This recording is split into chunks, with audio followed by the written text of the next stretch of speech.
very casual around I here. love casual. So usually I don't do this. But how fun is this? We just had such a good time. It was so much Corey, fun. what camera? Is it 3? That's 3. 3, okay. I don't even know Thanks, what Corey. Yeah. So anyway, we just finished the show, but we're going to do the introduction now because we've got them here, and usually I do it later, but this time we're going to do it together. You're going to help me out. Hello, everybody. Welcome to Disabilities Redefined with Dr. Wagner. I am Dr. Truett Wagner. This has been a great show. We have our beautiful guest. Thank you. Sheryl Markowitz. And Brad Riley. that's it. Thank you, Dr. Wagner. Thank you so much. That's it.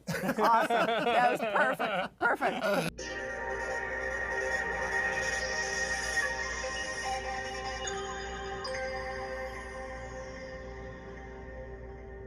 Hi, I'm Sheryl Markowitz. I am many hats. I am a mother. I'm a wife. I am a disabled executive, a physically disabled executive. I am a sibling. I am a friend. I am a mentor. So I'm a little bit all over the place. And hello, I am Brad Riley. I'm a husband, a brother, your son, I would say, is Yes. like my brother, but Yes. you know, Yes. not by blood, but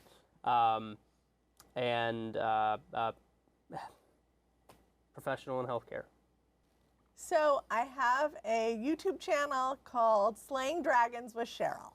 And the reason why it started is that because I have a disabled son, and I grew up in a house where being disabled was something that you didn't talk about.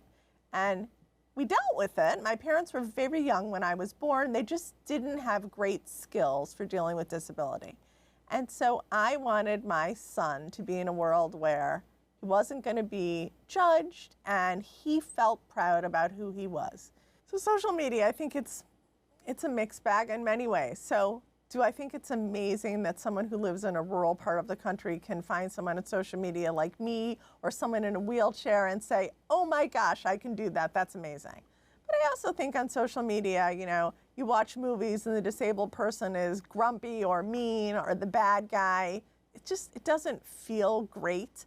And I also think people make comments. People judge people because they're disabled. And I think they can be invisible on social media and they can say mean and horrible things. But here's the reality. And here's the secret we all know. No one's getting out of here alive, and everyone's bodies are going to age. It's just the reality. So to pretend that someone is perfect at some point, because at 30 they look amazing and they can wear a bathing suit and they can march around, does not mean they're going to look like that at 60. I want to see other bodies that are not perfect, because mine is so far from perfect. And I have a disease that really makes my arms and legs below my knees super atrophied and they're thin, and then I've got fat in places that I don't want it to be, and it's not perfect. But here's the thing. For me, it's perfect. And I get out of bed in the morning and I can go to work and I can travel. And even though I have to walk with a cane and I have to wear leg braces and sometimes I need some help, I'm just grateful for that. But seeing bodies that look different for me, it's just incredibly freeing. I mean, when I see disabled models, I'm like, oh my gosh, I want to be one of those. That's amazing. I would have loved that opportunity. And I do think for the world to see that everyone's body doesn't look the same is good for everyone. There's no one that isn't good for.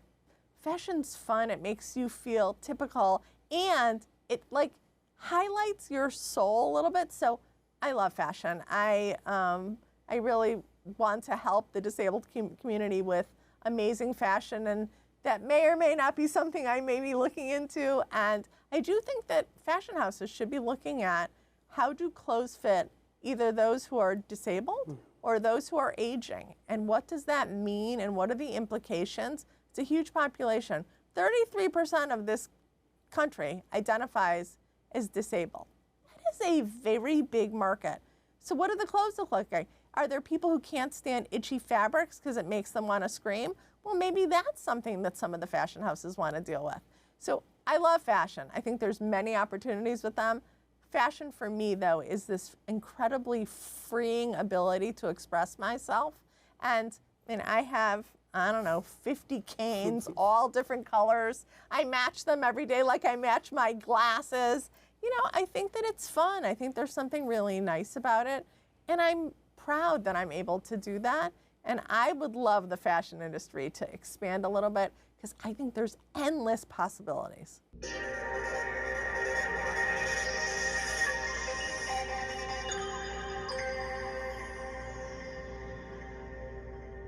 So this is Brad Riley. Brad and my son Jordan have been best friends since college. And Brad is both my son's best friend, kind of an adopted son, and an incredible ally for those who are disabled. There is no one like this man. He and my son became friends, I think their freshman or sophomore year of college, and my son has much more physical involvement than I do. And Brad has been just an unbelievably loyal friend to him. We first met. I decided to take a college course called Women in Islam. We went to a liberal arts university, and so we needed a religion credit. And so I chose to take this class. It was just different. I thought, I'd try something else new. And very quickly, I was a sophomore. I wasn't quite understanding that the 3 in front of the class meant that it was a junior level class, so I should have put those two together, right? And so very quickly, like second day in, I realized I've made a mistake. This is the worst class. I'm not gonna, they're speaking Arabic, I don't know. And there's this one kid in the class who can speak Arabic, who's answering the professor's questions, and I just knew right off the bat, this is how I'm gonna get through this class, is I'm gonna be friends with him. And so, after the first class, I don't know if I've ever told Jordan this, no. But after the first actual class, not the syllabus read over, right? The first actual class where the professor goes through and says, hey, by the way, we're going to have this project. It's really robust. You're going to have to read Arabic, all this stuff. And I knew I was in trouble. I went up to the professor afterwards and I said, I think that kid's name is Jordan. I'd love to work with him. And so I cut it off at the pass.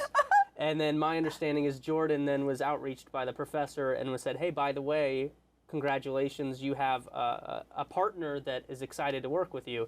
And Jordan, my understanding, was not as excited. He wasn't.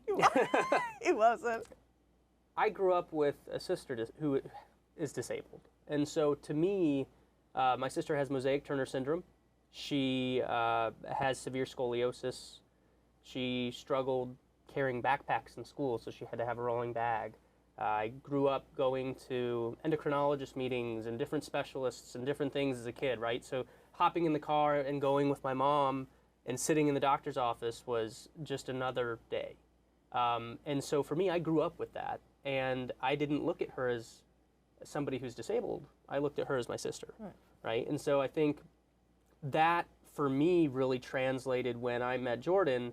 The first thing I thought when I saw him was not, oh, well, this kid's disabled, right? I looked at him like another person to me. Obviously, I recognized he was walking with a limp, and I think at that point he did have a cane, but that he didn't use as much as he should have. But I grew up with a sister like that, so it was kind of I don't want to say second nature, because that's not fair, but it was something that was there, and I knew it was there, but it didn't define who he was, and so it wasn't really going to define our friendship.